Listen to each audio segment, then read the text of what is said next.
My name is Georgina and this is Dreams of Jeannie.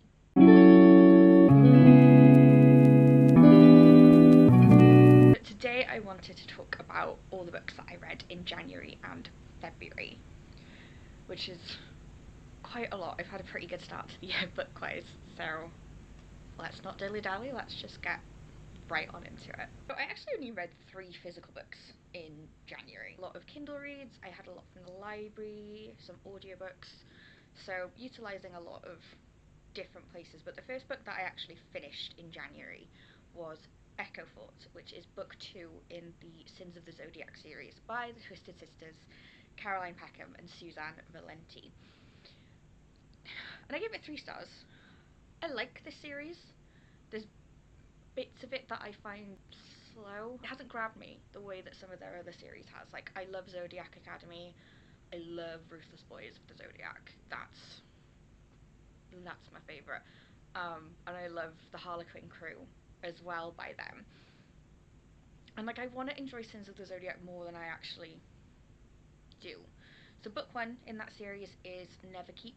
It follows young women who end up going to the War Academy of Neverkeep, and they're from different elements. So each element in this society is kind of at war. So water against air, against earth, against fire. It's a great concept. I love the concept, and I love the characters. Something's just not quite clicking with it. I will definitely be reading the 3rd one because I want to know what happens. I think at the moment they're planning it to be a 4-book series. So I like it. I wish I liked it more. The next book I finished was a book I got from the library with my Libby app, and that is Bright Years by Sarah Damoff.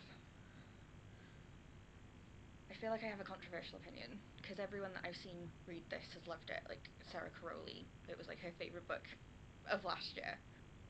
I didn't love it. I didn't. I gave it 2.5 stars, which is like, decent. It's a decent book. What I wrote on Storygraph, which is what I'm looking at on my phone to keep track of everything here. In the notes, I just wrote it's very American. And I think what I mean by that is it's quite over dramatic. Like, it's supposed to be a heart wrenching book, but it kind of felt emotionally manipulative. Like, it wanted me to cry. It wanted me to be emotionally devastated. And like, it is an emotional book. It's definitely an emotional book. It's very well written. I think it's a debut as well, so considering it's a debut, very well written. So The Bright Years follows Lillian and Ryan and their meeting, and then their eventual marriage, and their daughter, and then we get another narrative which is their daughter in the more present day. So it spans quite a few decades, a few generations, and it packed a lot. It was only 288 pages. Like, it packed a lot into 288 pages, but it's just a bit Hallmark. I love Hallmark movies at Christmas. I'm sorry. The next book I finished was a Kindle read, and this one I loved, and that was Riftborn by Parker Lennox and Bree Greenwich. I loved Riftborn, and I think it helped that I wasn't expecting to love it, because I've heard from a lot of people who have read it that you just have to get through Riftborn so that you can get to Duskbound. But I loved Riftborn. I give it 4 stars. I had so much fun. I love a good old-fashioned, fun romantasy that's got a few tropes in. Like, it pleases my brain. And I had a lot of fun with this one. And I like that there's a lot of, like, Irish mythology in there. Obviously with she, and I think one of the gods is called Neve as well. So yeah, there's a lot of Irish mythology, Irish spelling. So very grateful for the glossary at the front of the book. So it follows Fia, who has powers that she has to sort of keep hidden because they're quite dangerous. And she ends up training to join She's army. But there's a lot deeper things going on. yeah, there's a lot going on, and it's just it's a fun time. It's like a yeah, like I said, it's like a good old fashioned romantasy that you can just escape with and have a lot of fun with. The next book I finished was my first physical book, and that is this one that my bestie Claudia got for me for Christmas, and it is The Treasury of Folklore, Stars and Skies, Sun, Gods, Storm Witches, and Soaring Steeds by Willow Wincham. Firstly, hello, it's stunning. But I didn't rate this one because it kind of felt a bit weird because it's basically a collection of myths and folklore surrounding the sea and the sky, and yeah, there's bits from so many countries. There's a lot of Native American stuff in here, some Aboriginal stuff. Mothman is in here. Yeah, there's some really beautiful stuff in here, and then there's also lovely illustrations, and it's just a collection of stories about different traditions and different beliefs, and yeah, and I love stuff like this. So I was very happy that my bestie got this for me for Christmas. So thank you, Claudia. The next book was another library one. It was an audio book this time because my library has all of a sudden added a ton of Frida McFadden books. And I've read one Frida McFadden before, which was The Housemaid, and I didn't like it because I'm not really a thriller person. So I thought I'll try another one. Like, I like to listen to audiobooks in the gym when I'm driving. Like, I like to have an audiobook, so I was just like, I'll just try it. So I picked up The Tenant. I pressed play on The Tenant, and I gave it 1.75 stars. Yeah, it just ended up being a bit too far-fetched, like the way everything played out. But basically, it follows this married couple whose names I have completely forgotten, who have to take in a tenant because he loses his job and his entire life is unraveling. Yeah, maybe if I was more of a thriller person, but I'm not. The next book, another library book, and this book I really loved. It was called Woodworking by Emily St. James. I gave this one 4 stars. We follow Erica, who is a teacher who has recently come out to herself as trans and is trying to navigate the world as a trans woman, trying to figure out how to tell her ex-wife that she's trans, and just all of that. And then she meets Abby. Is it Abby? I think it's Abby. I'm terrible with names.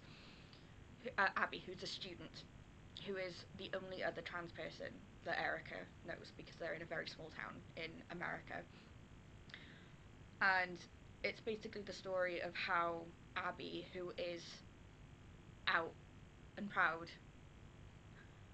kind of parents Erica and teaches her a lot of things. Reluctantly teaches her, I should say. Like, she doesn't want to help her, really, but she ends up wanting to. But yeah, it's a really beautiful story, and yeah, I loved it. I would definitely recommend it. Okay, the next book. Oh, hello.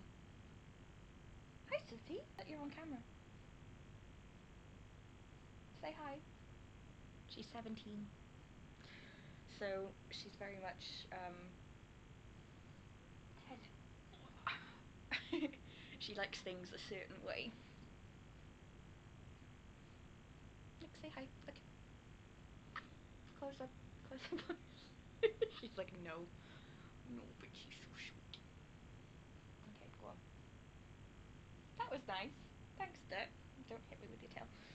Okay, the next book that I finished, another physical book, and this was a short story collection, Januaries by Olivia Blake, which I very much enjoyed, as I very much enjoy everything by Olivia Blake.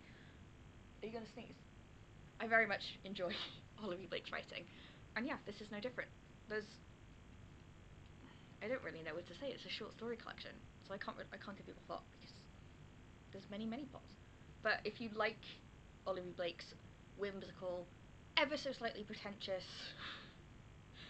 ever so slightly flowery way of writing, then yeah, this is definitely worth it if you are a fan of the way she writes. So yeah, I ended up giving it 3.5 stars because it's a short story collection. Obviously, there were some stories that I liked more than others. But it's a decent short story collection. The next book I finished, like I really shouldn't talk about for very long because it was 11 pages. So I shouldn't even say it's a book. It was a short story. I found it on Kindle at like 1 a.m. when I couldn't sleep. And I was like, yeah, 11 pages. That sounds perfect. It's called I Want You to Write a Letter. It's by Andrew Shanahan. Considering it's only 11 pages long, it had impact. Yeah. My rating doesn't really reflect what I just said because I did give it 2 stars purely because it's 11 pages. Like, I don't have much to go on. But I would read from Andrew Shanahan again. The next book. Another Kindle read. Thankfully, managed to download these before they went off of Kindle Unlimited, so I still had them to read. And that was book 4 in the Game Changer series, which was Common Goal. As you can tell from my t-shirt, yeah, I'm very much into the Heated Rivalry Game Changers fandom these days. Scott's friend Eric, who's on the team with Scott Hunter, and Kip's friend Kyle, who works at the bar. And yeah, it's about their blossoming romance. And yeah, as with all the books in that series, it's just lovely. It's great. This one I gave 3.75 because it wasn't my absolute favourite in the series, but I had a lovely time with it. The next book I finished was called The Murder After the Night Before by Katie Brent. This was an audiobook I listened to on Spotify and I gave it 4 stars. I like Katie Brent. I think she's the thriller writer for me because hers are kind of a bit more comedic. So she kind of writes these murder mysteries that have got a comedic edge, and I like that. And this one was no different. It's about a journalist who works for like a tween magazine, who gets caught in a compromising position. So she's got that to deal with. But then she also discovers that her best friend and flatmate has been murdered. So her life is falling apart, and then her best friend is dead, and she gets mixed up with trying to figure out what happened to her best friend. And yeah, it was a great read. I gave it 4 stars. So, and then I went back to the Game Changer series. So that was number 5, Role Model by Rachel Reed. I didn't say the Game Changer series by Rachel Reed. This one I gave 4 stars. I really loved this one. So this is about Troy and Harris. And Ilya's in it a lot, which is great. Yeah, I loved this one. I think it's my favourite non-Shane and Ilya one. The way that they get to know each other is just really sweet because like Harris is very open about who he is and Troy isn't.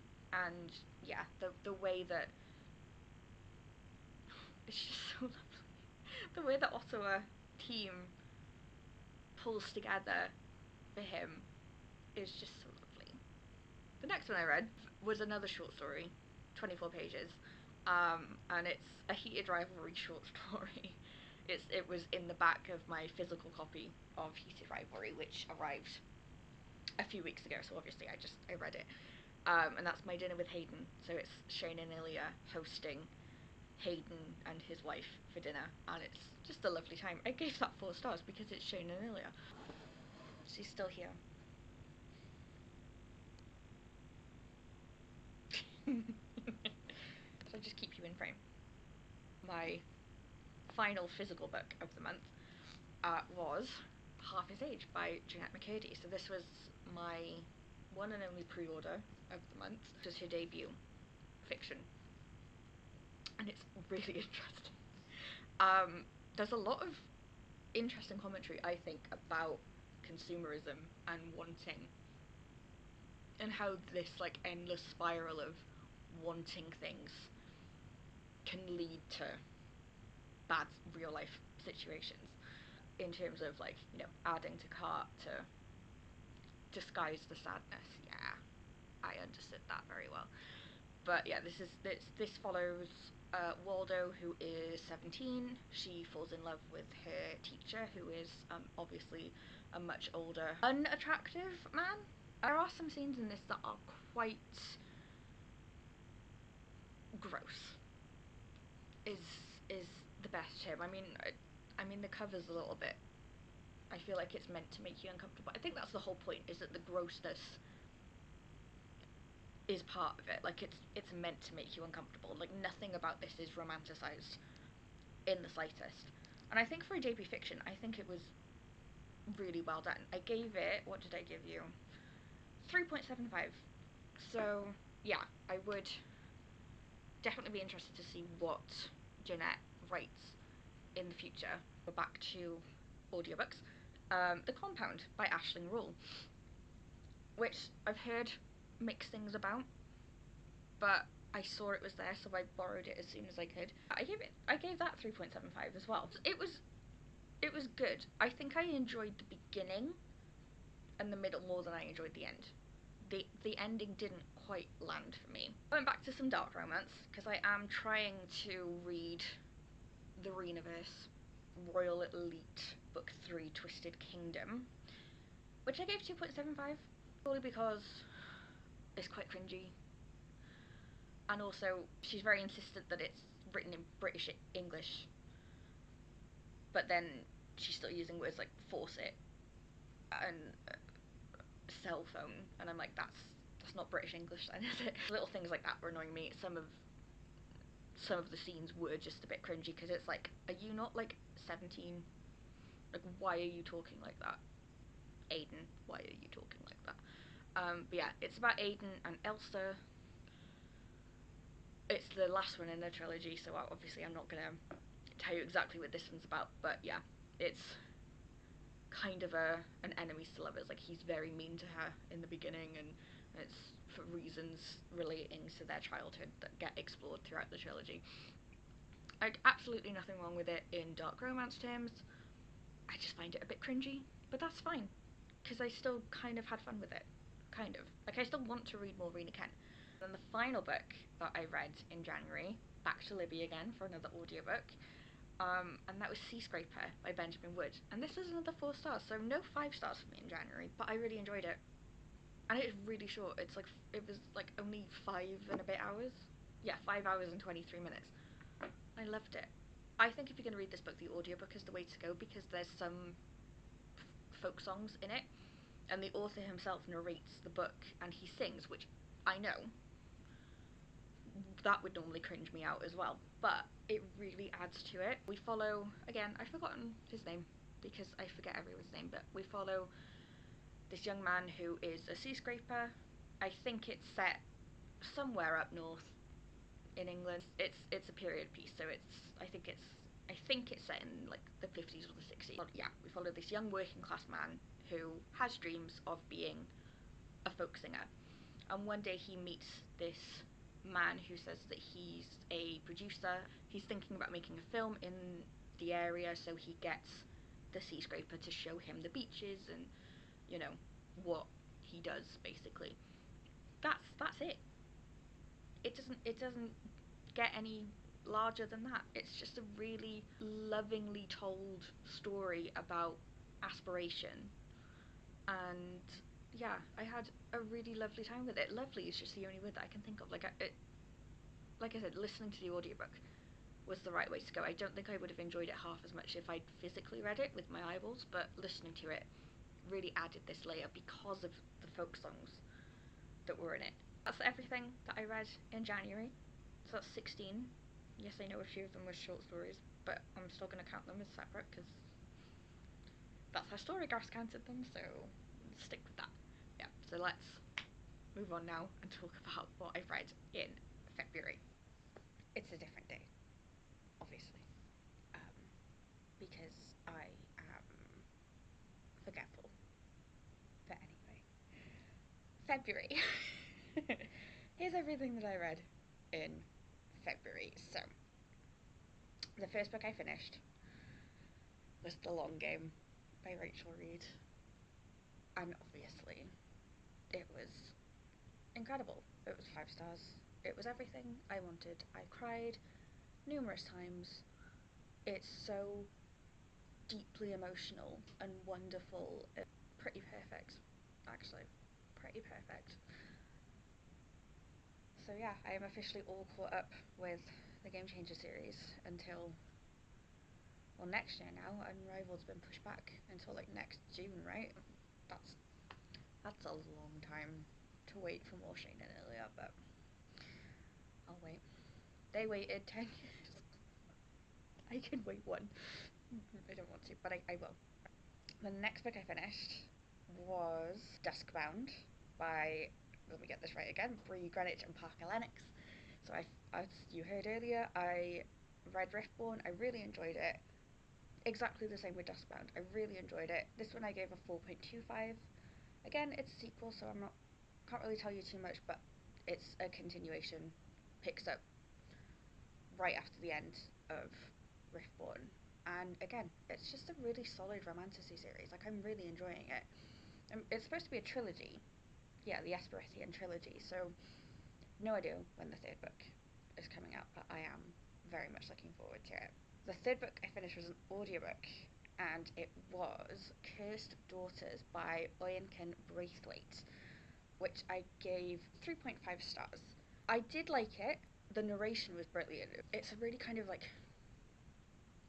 magical realism family saga about multi-generations of women who apparently have a curse on them. Kind of got a little dash of horror in there.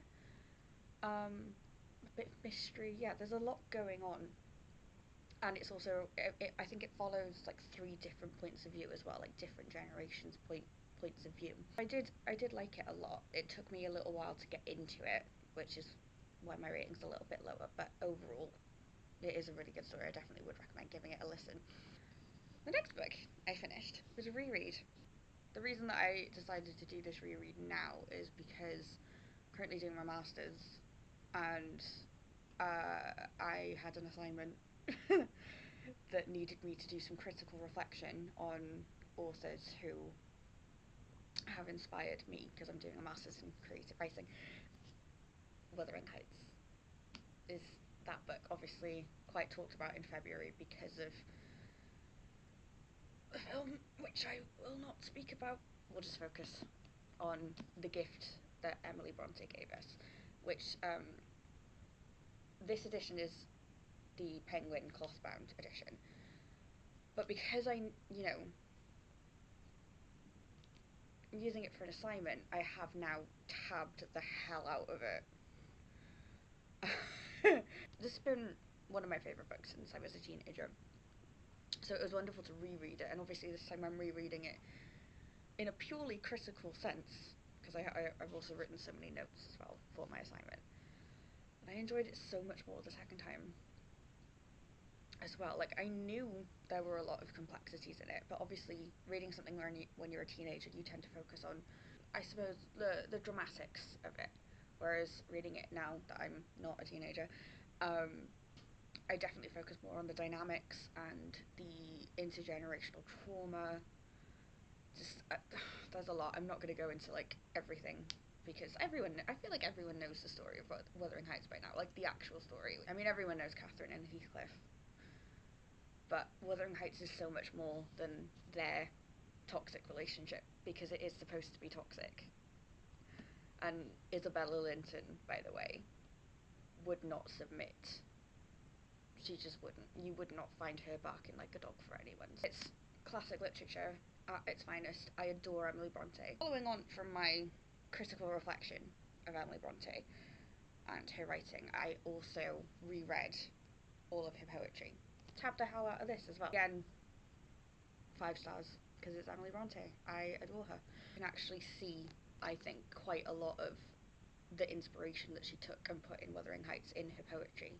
You know, the atmosphere, the weather, the moors, all of that stuff is in her poetry. Her astuteness when it came to nature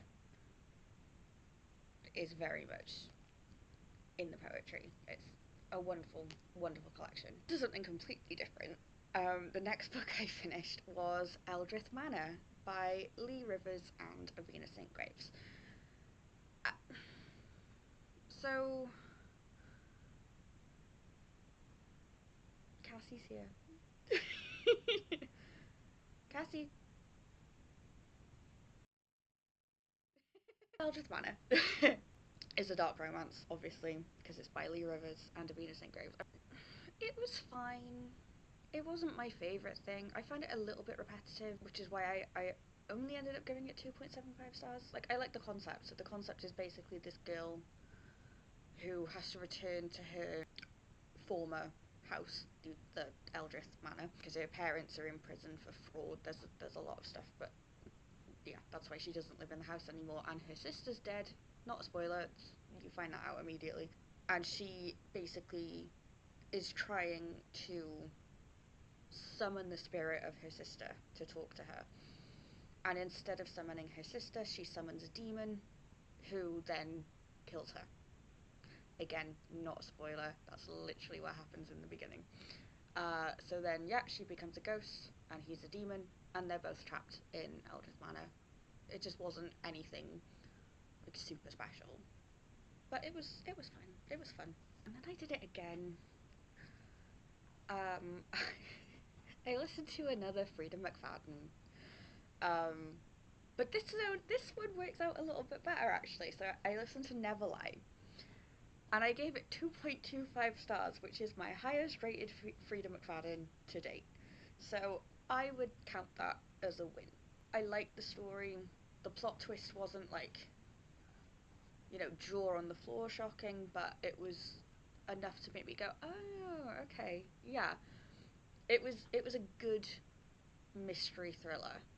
And then the next one that I read was The Wolf King by Lauren Palfreyman. I think it's going to be a trilogy. It's fine. I liked it. I was expecting to like it more. Like, I did have fun with it. Definitely. Again, I did the audiobook. And I am actually wondering if I would have enjoyed it more if I just like read it with my eyeballs. It's basically about Aurora, who's, I'm pretty sure she's a princess. She must be a princess. Her name's Aurora, like, obviously. She basically gets kidnapped by Callum, who's a wolf, and taken back to the wolf kingdom. I'm not describing this very well, but that's basically it. I had fun. It was fine. I gave it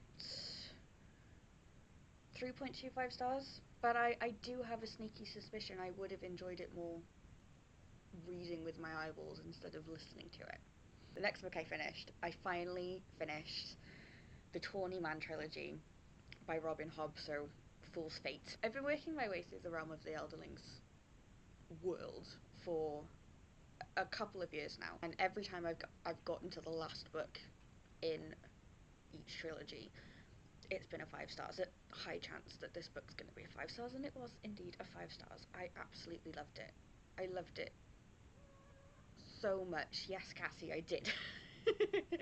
Obviously, it's the third book in a series, which is also the third series in a network of series, so I can't really say anything about it, but we follow Fitz and the Fool. It's excellent. Okay, the next book I read, I was very excited to read this, and I'm really glad it turned out good.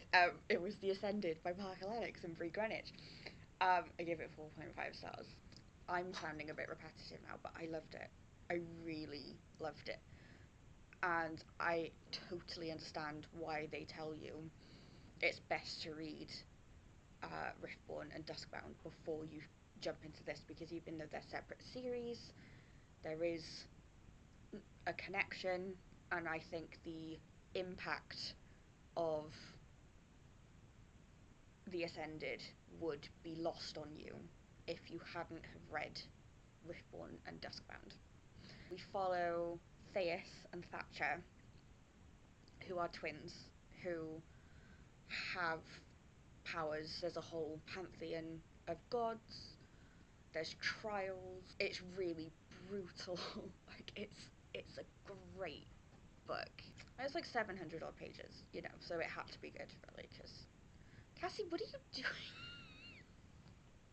Dude. Dude. Anyway, okay, so he's just gonna sit there. It's fine. Yeah, The Ascended. I recommend. I highly, highly, highly recommend it. The next book I finished was another reread, actually. it was another Bronte reread, and this time it was Anne Bronte with The Tenant of Wildfell Hall. I borrowed the audiobook from the library again, and I enjoyed it even more the second time around. I gave it 4 stars. It's an excellent book. The Brontes were so ahead of their time, man. Like, honestly. Like, this book is about a woman who arrives to be the tenant of Wildfell Hall, which is obviously where the title comes from. Everyone's trying to figure out her backstory. Like, is she a widow? Is she this because she's got a son? And, like, there's a lot of, like, speculation. And then you begin to find out everything that she went through and everything that she fought through to get to where she is. And it's such a progressive thing for someone to have written in the 1840s. It's oh, it's excellent. Anne is always like the most underrated sister. I don't know why. And then the final book that I finished was one that I have been looking forward to reading for such a long time. And I finally read it, and that was To Bleed a Crystal Bloom by Sarah A. Parker. And I gave it 4 stars. I had such a good time with it. I literally have been wanting to read it for like 3 years at this point. I took my time, but I got there. We follow Orlace, Orlace, I'm still not entirely sure how you say it, but we follow her, and she lives in a tower, basically. It's a Rapunzel retelling, so of course there's a tower. There's a grumpy, what is he? Is he kind of like a king, but not like a, I can't quite, I only read it a few days ago. I finished it a few days ago, I've forgotten already, but he's like the leader of that territory. It's his castle that she lives in. And yeah, it's dark. It is a dark romantasy, but it is a romantasy nonetheless. So that brings us to the end of my January and February wrap up. Had a great couple months of reading. Hopefully the rest of the year will continue on in good form. I'll find a few more favourites, a few more 5 stars would be great. And as for this channel, I am hoping to start posting a little bit more regularly when I do have some time. Obviously, like I mentioned, I am doing my masters at the moment, so I am pretty busy with that, but I love books. I love chatting books. I love watching other people chat about books, which is why I wanted to start my own channel in the first place, because I was like, that just, it looks fun. So even though I'm still kind of a bit terrified at doing it, I'm giving it a go, because you know there's space on the internet for everyone, so I am claiming my space. But yeah, hopefully I will start posting a little bit more regularly. Um, that would be nice. So if you want to hang around to see if I actually do that, then please consider subscribing, liking, say hi in the comments. So if you've made it this far, thank you so much for watching. I really, really appreciate it. Thank you for spending some time with me, and hopefully I will see you again soon. Bye.